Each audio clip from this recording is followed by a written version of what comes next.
नमस्कार दोस्तों, हाजिर हूँ मैं आपके अपने ज्योतिष एवं एजुकेशनल ज्ञान चैनल पर। दोस्तों, आज हमारी चर्चा एक आध्यात्मिक विषय को लेकर है जिसे हम सबके लिए जानना अति आवश्यक है। दोस्तों, ज्योतिष को वेदों का नेत्र कहा गया है।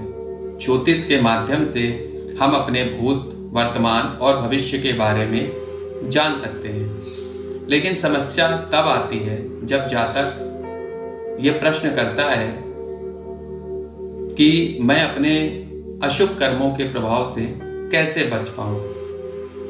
दोस्तों, ये संभव नहीं, लेकिन ज्योतिषाचार्य को कुछ ना कुछ उन्हें समाधान बताना होता है, तो वो भी विभिन्न प्रकार के समाधान उस जातक को बताते हैं, जिससे जातक को तसल्ली हो जाती है और उन कर्म को करके उसे लगता है कि मैं अपने जो प्रारब्ध हैं उससे मैं बच पाऊंगा। लेकिन सच्चाई ये है कि जो कर्म, चाहे वो अच्छे कर्म हो या बुरे कर्म हो, उनका फल तो हमें भोगना ही होगा। भगवान कृष्ण ने गीता में भी कहा है कि कर्मों का फल करोड़ों जन्म लेने के बाद भी कभी नष्ट नहीं होता, चाहे वो अच्छे कर्म हो या बुरे कर्म हो। उन कर्मों का फल तो हमें भोगना ही होगा। ब्रह्म वैवर्त पुराण में भी एक श्लोक के माध्यम से ये बताया गया है, अवश्यमेव भूतव्यम कृतम कर्म शुभाशुभम नाभुकतम क्षयते कर्म कल्प कोटिस्तैरपि। अर्थात कोटि जन्म लेने के बाद भी, करोड़ों जन्म लेने के बाद भी जो हमारे कर्म हैं उनका फल हमें भोगना होगा, उससे हम बच नहीं सकते।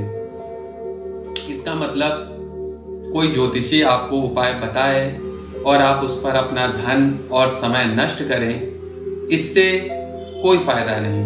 तो अब प्रश्न ये उठता है कि जिस इंसान की कुंडली में जीवन भर दुख है, वो इससे कैसे बच सकता है?